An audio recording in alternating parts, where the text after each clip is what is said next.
Jackie était mariée à Daniel qui avait 18 ans de plus que moi, même si elle les avait d'ailleurs. Le jour où je la rencontre. Une très belle femme, très très belle. Hein. Le jour où je rencontre Daniel, j'ai le choix entre deux belles femmes. Ah. Il y avait Barbara à ma gauche et Daniel à ma droite. Barbara a 25 ans et Daniel avait 47 ans. Donc un homme et deux femmes. Je me savais, j'étais courtisé par ces deux belles femmes. Ah, c'est ton santé qui t'ont courtisé. Oui, je me rappelle. Alors, raconte-moi, c'était samedi 20 octobre 2001. Ah, Oui, samedi 20 octobre 2001. Si vous allez voir que je raconte pas sur net. Hein. Donc, okay. Je suis amené à un forum sur un module sur la communication écrite. Et c'est madame. Et vous n'aviez pas peur le fait qu'elles avaient plus de 18 ans que... Non, je ne savais pas. Je voyais une belle femme toute jeune. Vraiment, elle était jeune. Daniel, on lui filait régulièrement 30 ans. Et j'arrive, je trouve Daniel, je trouve Barbara. Les deux, Daniel est venu pour son association Teria, qui allait en aide aux enfants du Burkina Faso, à Safala ou à Bobo-Dioulasso, pour ceux qui vont nous regarder du Burkina Faso. Et Daniel a même fini par faire construire un centre médical à Toessé, qui est à 80 km de Ouagadougou. Et qui s'en occupe aujourd'hui? Aujourd'hui, les autorités burkinabées. Donc, je rencontre ces deux femmes, les deux ont des vues sur moi, mais très rapidement, mon cœur se tourne vers Daniel, parce qu'elle va en aide aux enfants. Dans son côté social. C'est ce côté cœur-là qui m'a... Je suis tombé amoureux de la femme de cœur avant de tomber amoureux de la femme plus tard. Donc, est-ce que vous n'avez pas vécu, de par ce rapport, non seulement interracial, mais aussi cette différence d'âge? Comment vous avez vécu ça au Cameroun et en Europe? J'avais caché à ma mère que j'épousais Daniel, parce que ma mère ne l'aurait jamais accepté. D'ailleurs, elle ne voulait pas que j'épouse une blanche. Vous savez, au pays, on dit toujours aux gens, au Cameroun, en Afrique en général, on dit « Oh, les femmes blanches tuent les hommes là-bas, machin, on les amène en prison. » Bon, ma mère, criait beaucoup que ce genre de choses m'arrivent. Donc, je lui ai caché que je me mariais. C'est seulement 5 ans après mon mariage que j'étais allé au Cameroun avec le feu Daniel. Et j'ai dit à ma mère, voilà, je suis marié avec elle. Ah, c'est 5 ans. 5 ans, oui. Vous avez vécu dans le péché. Dans la cachotterie. Vous avez vécu dans la cachotterie. Croyez-moi, Daniel était une femme formidable. Nous qui n'avions pas de culture de lecture au Cameroun, il n'y avait pas de bibliothèque. Vous en avez connu des bibliothèques au Cameroun? Non, mais je lisais beaucoup au Cameroun parce que j'ai eu la chance que papa était un directeur et Alex aussi. Alex lisait beaucoup. Donc j'ai eu cette chance, je dis. C'était exceptionnel. Des bibliothèques, il fallait aller à l'Institut au centre culturel français. Au centre culturel camerounais, je ne suis même pas certain qu'il y avait un bouquin. Donc, ce manque de lecture, cette culture de la lecture que je n'avais pas, Daniel l'a comblé en France en très peu de temps. Je lisais trop lentement et s'en est rendu compte. Elle m'a dit, bon ben, tu sais très très bien faire une chose, tu conduis comme les vieux. D'ailleurs, entre toi et moi, on a besoin parfois, c'est toi le vieux don. On partait parfois, on faisait de longs voyages en Bretagne. On ne décide pas dans quelle ville on se rend. On dit, allez, on prend tel national, on s'en va. Là où la nuit tombe, on prend un hôtel, on dort, on continue. Et comment il vous elle prenait un lot de livres. Elle pose, elle s'assoit à côté, elle me les lit. Et je pose des questions, elle me répond. C'est comme ça que j'ai connu les Prévines, c'est comme ça que j'ai écouté parler de Marx, c'est comme ça que j'ai entendu parler de Jean-Paul Sartre, c'est comme ça que j'ai connu beaucoup d'auteurs. C'est formidable. Elle me lisait comme ça, et comme j'ai une grosse mémoire, j'ai retenu tout ça. Voilà comment elle a façonné à moi le goût de la lecture, et que je suis par la suite devenu. C'est formidable. Je dois beaucoup à Daniel. Je vais le dire ici, je vais le dire à quelqu'un cette semaine. C'est peut-être pas le plus grand amour de ma vie car je suis encore vivant, mais c'est certainement la plus grande femme de ma vie, Daniel. Elle me connaissait mieux que ma mère. Ouais, elle me connaissait mieux que ma mère. C'est grand ça. Et surtout, elle avait une confiance en moi. Heureusement, je le lui ai bien rendu. Oui, elle avait très confiance en moi. Quand elle voyageait, elle me donnait sa carte bleue. À l'époque, elle touchait 14 000 francs par là. Elle va 3 mois au bout qu'il me laisse sa carte bleue. Elle me dit, sers-toi, habille-toi, amuse-toi. Au bout de 3 mois, elle revient, je n'ai plus que 1500 francs. Elle s'énerve. Tu as 50 000 francs dans la main, tu n'as plus que 1500 francs. Ça veut dire que tu n'as pas confiance en moi, on va bientôt se marier. Donc ton argent sera mon argent et vice-versa. Sers-toi, prends de l'argent. Alors, avec ma mentalité africaine à l'époque, l'homme ne doit pas se laisser entretenir par la femme, jamais je ne veux pas son argent. Je ne savais pas que j'avais été dans un pays où désormais on doit tout partager. La famille légale de l'homme. C'est un peu ça. Et comment vous avez vécu ce rapport Miss, le fait que vous ayez caché ça à votre mère, mais dans la communauté camerounaise et même en Europe, comment vous avez vécu le fait, le regard des autres? Il faut savoir personne ne s'est permis. En Occident, lorsqu'on voit une femme un peu plus âgée, avec un homme moins africain plus âgé, on se dit c'est pour les papiers. Non. En rencontrant Daniel, je n'étais pas sans papier. J'avais un appartement, chambre, salon, douche, cuisine à Bois-Colombes, qui est l'une des villes les plus chères en impôts locaux de France. Ça, c'est peut-être aussi une autre idée qu'il faut casser. Qu'il faut casser, que l'amour n'a pas de couleur, l'amour n'a pas d'âge. D'ailleurs, bon, je suis un habitué désormais, un multirécidiviste. La majorité de mes femmes, des femmes de ma vie, ont toujours été plus âgées que moi. La mère de ma fille, bref, ça a toujours été ça depuis je suis gamin. Puis je suis gamin à l'époque, d'ailleurs, quand on allait à l'église de votre époque, vous qui aviez 4 ans, 5 ans de moins que nous, on ne vous regardait pas. Pour moi, j'étais des gamines. Donc, j'ai toujours été avec des femmes plus âgées que moi.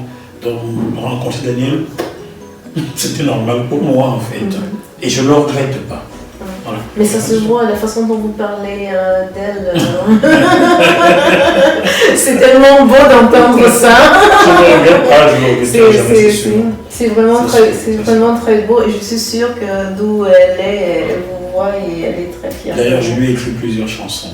Oh, la prochaine fois vous nous ferez écouter ces chansons-là. C'est vraiment très beau et vous êtes vraiment hyper romantique, je dois dire. Oh. Ok.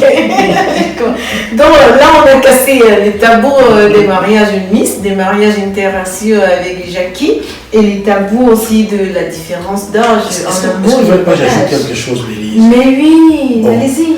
Je vais le dire ici pour que mes frères africains, surtout c'est à vous que je m'adresse, mes frères africains qui épousent les occidentales, il y a une faute que vous commettez à chaque fois. Vous épousez une occidentale, donc une blanche, vous épousez sa culture, vous voulez même faire plus qu'elle dans sa culture, mais vous ne veillez jamais à ce qu'elle épouse la vôtre. Donc vous faites un pas dans sa culture, tandis qu'elle ne fait pas le pas contraire. Voilà pourquoi les couples mixtes ne durent pas. Avec Feu Daniel, je mangeais le bœuf bourguignon que j'adorais. C'est fait que quand on cuisinait un bœuf bourguignon, la fâcherie est terminée. Mais le jour où je cuisinais mon manioc sauce arachide, elle le mangeait autant.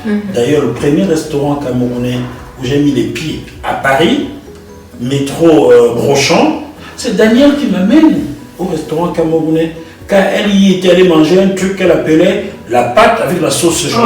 Donc c'était le tarot qu'elle avait mangé avec la sauce jaune. Elle a pris sa pâte à la sauce jaune pendant que je prenais le foufou avec sauce jaune. Le complexe de l'homme africain. Le complexe, pourquoi vous êtes-vous complexé? Votre culture n'est pas moins belle que celle de l'autre. Celle de l'autre n'est pas plus belle ou moins belle que la vôtre. Chacun doit garder sa culture intacte et faire un pas dans la culture de l'autre, apprendre. Aujourd'hui, j'ai la culture africaine en moi, j'ai appris la culture européenne. C'est une richesse énorme. C'est une grande richesse. N'ayez plus de complexe. Vous avez l'accent, et puis quoi? Exprimez-vous votre accent. Vous mangez le dolé. Ou bien le photo, mangez le photo. Mangez aussi le bœuf bourguignon, mangez les lasagnes. Mais n'oubliez jamais que le photo est tant bon que la lasagne. Vous comprenez? Et si votre compagne qui est blanche, ou votre compagnon qui est blanc, refuse de manger votre photo, votre cuit, ou votre tarot, ce qui ne vous aime pas, ce qui n'aime pas votre culture. Car l'appartenance commence par la culture, et à la base de la culture, il y a même la langue. Et ensuite, la gastronomie. Vous avez compris? Ne soyez plus complexés. Ça, c'était Jackie sur les mariages Miss et aussi la différence d'âge en amour. Merci Jackie. On va casser les dents. On est là pour casser les dents. Mais qu'est-ce que vous en pensez, femme africaine et leurs cheveux? Leurs cheveux? Oui. Vous avez de très beaux cheveux comme ça. Très serrés. Moi, mes cheveux sont naturels, comme les cheveux de Bélise, hein. Mais j'ai fait des tresses. Certains disent, oh, mais il est homosexuel. Non, non, du tout. Sachez que ça, c'est les mathématiques. Comme disait le guide Martial Bissot dans une émission sur GMTV+, il y a quelques jours, que vous verrez bientôt, ça, c'est les mathématiques. Vous comprenez? Et puis, les hommes d'autrefois se faisaient coquets. Vous comprenez? On appelle ça les métrosexuels. Wow. Les hommes qui prennent soin de leur corps. Donc, je suis un métrosexuel. Pas homosexuel, hein, métrosexuel. Cristiano Ronaldo est un métrosexuel. Il prend soin de son corps. Vous comprenez? N'ayez pas honte. Embellissez-vous, rendez-vous beau. Vous séduisez plus. Ok. Je vous pose ces questions par rapport au mariage mixte. Vous qui avez connu soit la femme blanche que l'africaine. Cette mode qui va de cheveux naturels et de ce que nous avons toujours vu. Les cheveux, le défrisage, les perruques. Qu'est-ce que vous en pensez? Je pense que la femme africaine devrait garder ses cheveux naturels et les tresser, soit avec le fil, soit vous pouvez encore vous permettre d'ajouter des mèches, même si ces mèches ne sont pas de chez nous. Bon, ça, je vais quelqu'un compter. Si vous pouvez garder vos cheveux naturels, faites des tresses, embellissez-les, nourrissez-les du beurre de karité, vous comprenez? Tout ça, c'est africain. Arrêtez d'aller prendre les produits occidentaux pour vous défriser les cheveux. Vous tuez vos cheveux, car tout cheveu qui reçoit des produits chimiques est affaibli. Je le dis, j'ai été coiffeur des femmes africaines. Ah oui, il coiffe très bien. Je sais de quoi je parle. Vous comprenez? Gardez vos cheveux naturels, faites-vous des jolies tresses. D'ailleurs, je vous préfère un rasta ou un cheveu naturel comme ça. Les défrisages, c'est pas bon pour Parce qu'on parle beaucoup du naturel, mais j'ai connu des amis qui ont eu le cancer. Donc, j'étais en train de penser, je disais oui, mais non, on parle beaucoup de naturel. Mais parfois, il faut peut-être penser aussi à celles qui perdent leurs cheveux et qui, grâce à la perruque, exact, oui. Et qui, grâce à la perruque, retrouvent cette féminité-là. On ne peut pas les condamner de vouloir être féminines. Exact. C'est celles qui se transforment qui posent un problème et qui se détruisent. D'ailleurs, j'ai perdu une copine, celle que j'avais au Gabon avant d'arriver en France. Béatrice perd son âme. Elle s'est montée la peau. Elle était toute jaune. Après mon départ du Gabon, elle a été malade, elle a dû pour se faire opérer. Mais la peau n'a jamais cicatrisé. Ça s'est infecté, c'est comme ça, Béatrice est décédée. Donc gardez-vous naturel. Regardez Bélice, comment elle est jolie, noire, bien foncée comme ça. Si vous avez du cirage, envoyez-moi, je vais m'en rajouter un peu. Gardez la nature, gardez vos couleurs de peau naturelles, vos cheveux naturels. Et si vous avez dit que c'est en devenant jaune que vous allez être belle. Vous êtes belle comme vous êtes.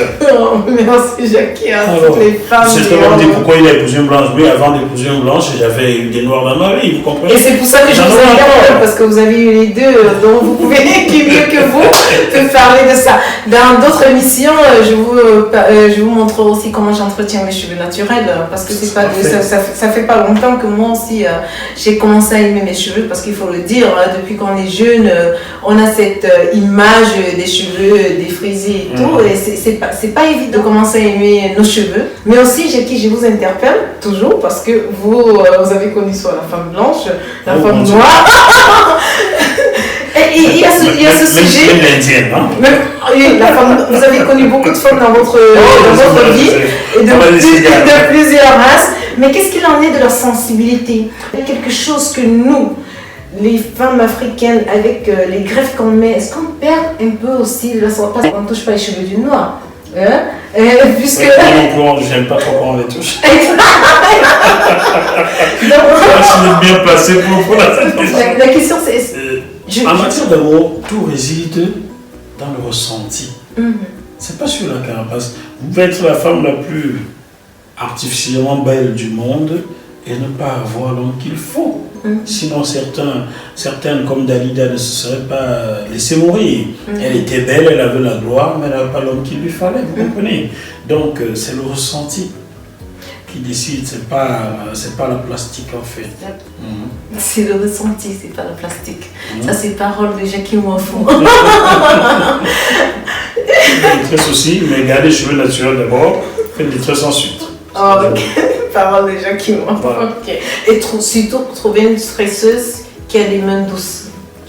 Oui, je pense. Car la coiffure, c'est un art. Moi qui ai coiffé, je pense que je dois avoir quelque chose d'artistique dans les mains. Je n'ai jamais... Peut-être j'ai fait mal à quelques femmes, mais très peu. Hein. Très peu. Ok. Alors...